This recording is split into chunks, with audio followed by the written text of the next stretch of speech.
Video में पंचायती राज चुनाव 2025 को लेकर लेटेस्ट न्यूज़ लेकर आए हैं। पंचायती राज चुनाव 2025 को लेकर लेटेस्ट न्यूज़ लेकर आए हैं। यहाँ आपकी तीन प्रकार की न्यूज़ है।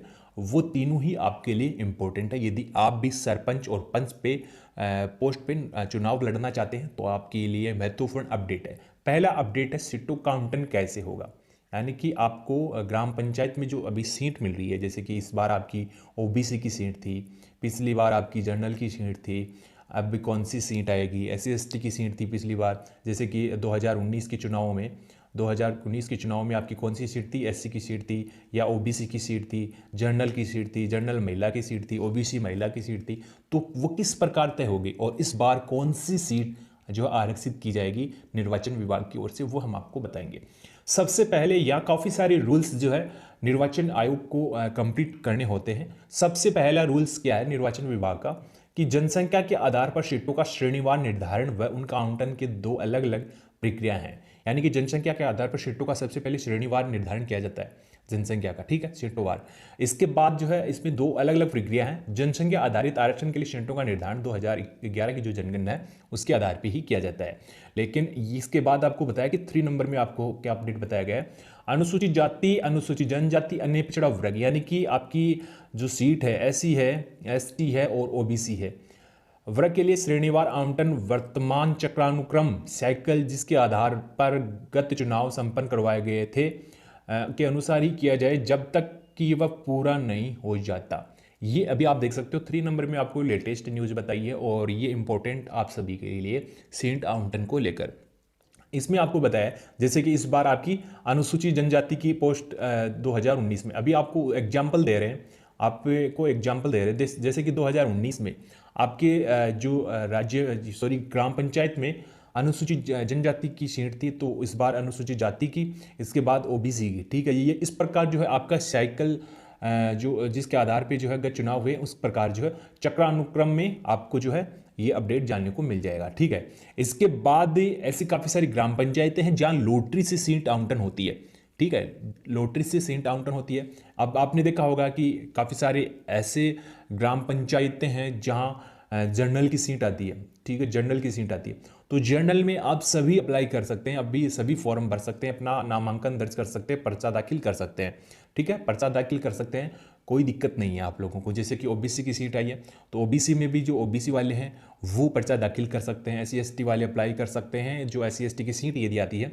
तो एससी एसटी वाले, अनुसूचित जनजाति वाले अभ्यर्थी जो है अपने ही कैटेगरी में जो अपनी सीट पे चुनाव लड़ सकते हैं। तो इस प्रकार जो है आपका सीटों का आवंटन होता है। ये कोई डिपार्टमेंटली जानकारी है, कोई फैन जानकारी नहीं है। इसमें यही बताया गया है कि चक्रानुक्रम में आपकी सीटों का आवंटन होता है। इसके बाद जो नई पंचायतें इस बार बनी हैं उनके लिए चक्रानुक्रम में ही जनसंख्या के आधार पे ये प्रक्रिया निभाई जाएगी। और जिस प्रकार इसमें 5 नंबर पे भी आपको बताया, जिन पंचायती राज संस्था ग्राम पंचायत व पंचायत समिति का पुनर्गठन व नवसृजनकार वार्डों का पुनर्गठन सर्जन किया गया है, उन संस्थाओं के वार्ड का आरक्षण 2011 की जनगणना के आधार पर किए गए नए चक्रानुक्रम साइकिल से किया जाएगा। तो वही चक्रानुक्रम में आपको जैसे कि अभी ग्राम पंचायत में सबसे ज़्यादा जनसंख्या ओबीसी की है, तो आपको ओबीसी से स्टार्ट करना होगा। इसके बाद किस कैटेगरी की है, तो 5 साल के अंतराल में जो है चक्रानुक्रम में आपकी सीट आवंटन होगी। इसके बाद यदि इस प्रकार की जो रूल्स है वो नहीं निभाए जाते हैं तो आपको अलग डिटेल्स बताएंगे, ठीक है, कंप्लीट वीडियो वॉच कर लेना। यदि कोई स्थान सीट अनुसूचित जाति, अनुसूचित जनजाति दोनों वर्गों के लिए आरक्षण में आ रही है तो उस श्रेणी का जनसंख्या प्रतिशत अधिक होगा, वह उसी स्थान वर्ग के लिए आरक्षित की जाएगी। तो ये इंपॉर्टेंट नियम है 6 वाला, वो भी आप देख सकते हो। इसके बाद महिलाओं का आरक्षण वर्ष 2010 के अनुसार आम चुनाव के लिए 50% रखा गया है। 50% सीट महिलाओं के लिए होगी, तो वो आपने अभी देखा होगा 2019 चुनाव में भी ये अपडेट मिला था कि 50% जो है चुनाव जो सीटें वो महिलाओं के लिए थी।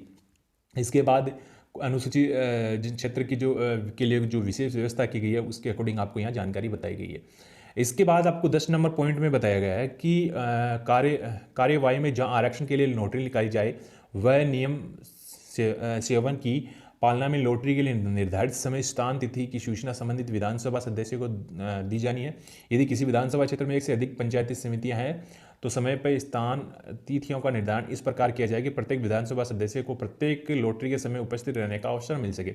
तो ये आपका है लॉटरी से भी तय होता है और आपका चक्रानुक्रम में, यानी कि चक्रानुक्रम है आपका, जैसे कि आपकी जनसंख्या अभी आपके क्षेत्र में सबसे ज़्यादा जनसंख्या एससी की है, तो एससी की है, इसके बाद किस कैटेगरी की है, जैसे कि एससी के बाद ओबीसी की आ जाती है, तो ओबीसी फर्स्ट में आपको एससी को, सेकंड में जो है आपका ओबीसी है, इसके बाद यदि जनरल की जनसंख्या तीसरे नंबर पे है, इसके बाद 4 नंबर पे आपकी एसटी की जनसंख्या है। तो ये एक चक्राक्रम हो गया आपका चक्रानुक्रम। और यानी कि यहाँ पहले आपका एससी का होगा, पहले एससी का होगा, इसके बाद सेकंड में आपका ओबीसी का होगा, थर्ड में जनरल का होगा और फोर्थ में आपका एसटी का हो जाएगा। फिर से यही प्रक्रिया अपनाई जाएगी, इसमें महिला को दे देंगे, ठीक है, ये आपका 5 में, 6 में, 7 में, 8 में, फिर आपका फिर से 9 से स्टार्ट होगा, 9 से 10, इस प्रकार जो है आपका इसमें सीटों का आरक्षण तय किया जाता है। आप काफ़ी सारे उम्मीदवारों का कमेंट था कि क्या इस बार 2 से अधिक संतान वाले चुनाव लड़ सकेंगे, तो इसमें आपको बताया गया है पंचायत चुनाव में पंच और सरपंच का चुनाव लड़ने हेतु संतान संबंधित क्या प्रावधान है, ये आप देख सकते हो। डिपार्टमेंटल क्वेश्चन है, क्या मृत जो संतान की गणना भी होगी, तो इसमें केवल 2 जीवित संतान आपको बताइए, 2 जीवित संतान, ठीक है। पंच और सरपंच पद हेतु चुनाव लड़ने के लिए 2 से अधिक जीवित संतान नहीं होनी चाहिए, तो ये रूल लागू होगा, ठीक है, ये रूल लागू होगा। ये नहीं है कि आपके 3 संतान है और आप चुनाव लड़ रहे हैं तो आपके खिलाफ जो है इसमें कार्रवाई की जाएगी और आपसे जो है पंचायत की सरपंची है वो छीन ली जाएगी।